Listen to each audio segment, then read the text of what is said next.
Last வீடியோவில் சொல்லியிருப்பேன், நாங்கள் வந்து Thursday அன்னைக்கு யூஎஸ்எஸ் போயிருந்தோம் அப்படின்னு. நான், ஹஸ்பண்ட், அப்புறம் என்னோடய அண்ணன் பையன் சுஷாந்த் அவங்க பேர். ஸோ நாங்கள் 3 பேர் தான் போயிருந்தோம். யூஎஸ்எஸ் டிக்கெட் வந்து அங்கே நேராகவும் போய் வாங்கலாம். பட் அங்கே போயிட்டு க்யூ பண்ணி வாங்குறதுக்கு லேட் ஆயிரும் சொல்லிட்டு நாங்கள் ஆன்லைன்லேருந்தே நாளே வாங்கியாச்சு. ஒரு அடல்ட் பார்த்திங்கன்னா டிக்கெட் ப்ரைஸ் வந்து $70 $80 வந்தது. அது மட்டும் இல்லை, நம்ம உள்ளே வந்து ஒரு தடவை என்ட்ரு ஆகிட்டோம் அப்படின்னா உள்ளே நிறைய ரைட்ஸ் இருக்கும். அதை எத்தனை தடவை வேணாலும் நம்ம விளையாடலாம். ஒரு தடவை தான், அந்த மாதிரி லிமிட்லாம் கிடையாது. பட் என்னென்னா எல்லாத்துக்குமே வந்து க்யூ பண்ணுற மாதிரி இருக்கும். வெளியில் டைமிங்லாம் போட்டிருப்பாங்க. அதை பார்த்துட்டு எங்கே க்யூ கம்மியாக இருக்கோ அங்கே போயிட்டு நம்ம அந்த ரைடை ஃபஸ்ட்டு முடிச்சிடலாம். நாங்கள் வந்து ஃபஸ்ட்டு எங்களோட ஃபேவரட் ஆட்ட டிரான்ஸ்ஃபார்மர்ஸ் தான் பண்ணியிருந்தோம்.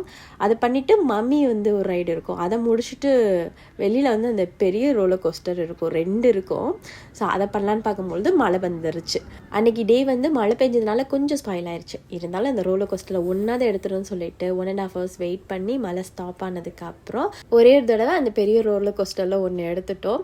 நெக்ஸ்ட் இன்னொன்றுக்கு போகலான்னு பார்க்கும்போது அண்ணன் பையனுக்கு வந்து வேணான்னு சொல்லிட்டாங்க. சரின்னு சொல்லிட்டு அதுக்கு மட்டும் போகலை.